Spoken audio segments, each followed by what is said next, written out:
What's going on, guys? It's Brandon back here again for another BFR. Today we have Game 21 versus the Winnipeg Jets in Chicago. It was at 6 p.m. on November 27th, and Winnipeg dominates as Winnipeg wins 7-2. The Hawks go to 6-11-4. They get outshot 44-25. The hits were 25-17, and faceoffs were 27-22. Winnipeg led in shots and faceoffs. Hawks led in hits.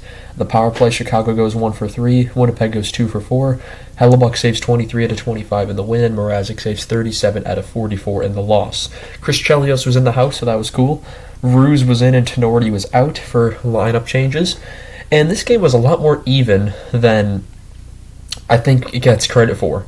A lot of the shots Winnipeg was taking weren't great, and it was mostly just bad bounces. Almost all of the goals were bad bounces or deflections or rebounds or just... There was only, I'd say, two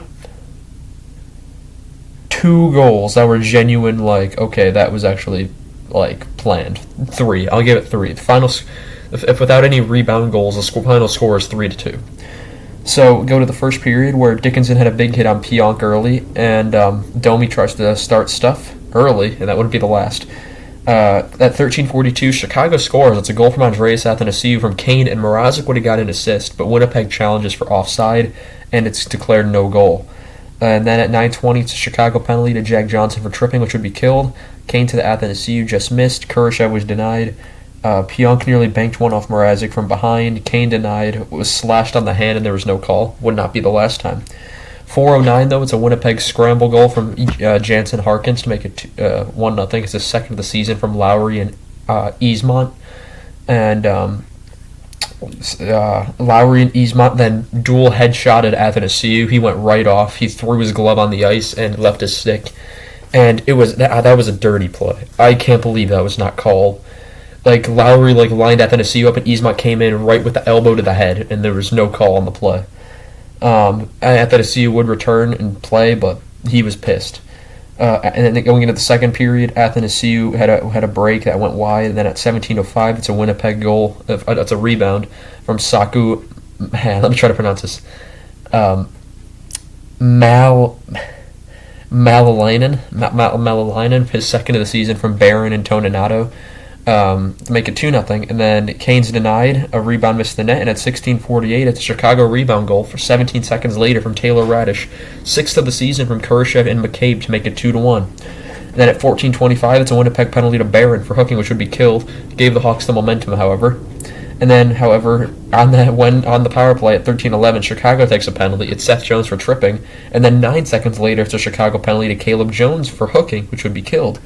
So it was 4-on-4 for 46 seconds, 4-on-3 for 37 seconds, and Wheeler had a wide open net that he didn't shoot it for whatever reason. Morrissey and Dubois had chances that were saved, and at 11:23 on the 5-on-3, it's a Winnipeg one-timer power play goal.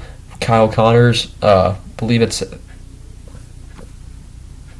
I forgot to write a number down. I'll have to check that, but I assume it was. I think it might have been 10 or 9 or 10. If I can recall correctly, from Wheeler and Morrissey to make it 3-1, and then it was 5-on-3 when it was 5-on-3 for a minute 13. It went out to 5-on-4 for 20 seconds. And then at 10:08, it's a Winnipeg snipe goal. This was after the power play had ended from his second of the game, Saku Malalainen, third of the season from Morrissey and DeMello to make it 4-1. And then at 6:30, it's a Winnipeg penalty to Toninato for hooking. The Hawks were pressuring on the delayed call, and then at 4:51, it's a Chicago rebound power play goal from Juju Arcaris, third of the season, from Caleb Jones and Entwistle, which makes it 4-2. So the Hawks make it a game. But before the end of the period, at 1:03, it was a Winnipeg one-timer goal from Mark Scheifele, his 11th of the season, from Wheeler and Perfetti to makes it 5-2.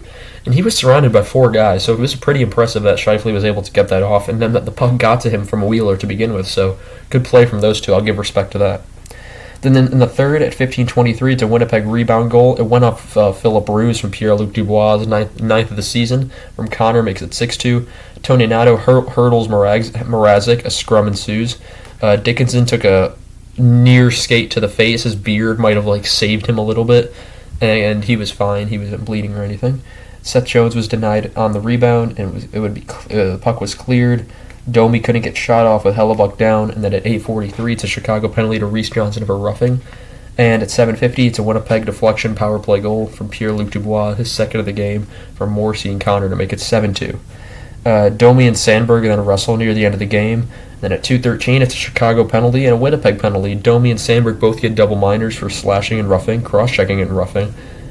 Domi got the slashing and roughing, Sandberg got the cross-checking and roughing. So they both exited the game. It stayed 5-on-5, and Dubois was denied. Kane was hooked again, and there was no call when he was in on a chance, and that was it. It was a lot more even than I thought they gave it credit for. A lot of bad bounces went Winnipeg's way and went against Chicago, but it's getting closer and closer to that number one pick, and that's all that matters, as we are now exactly a quarter of the way through the season. But that's all I have for you guys today. Not much movement whatsoever. Vancouver is climbing back up into the standings. If they win their next game, they're in a playoff spot. New Jersey's starting another winning streak. But yeah, that's really all I have for you guys today. Game 22 against Edmonton Oilers will be on national television on TNT on Wednesday, and I'll be back on Thursday with a video there. So hopefully I also have my special stuff that I'm getting. So thank you guys so much for watching, and I shall see you guys in the next one. Goodbye.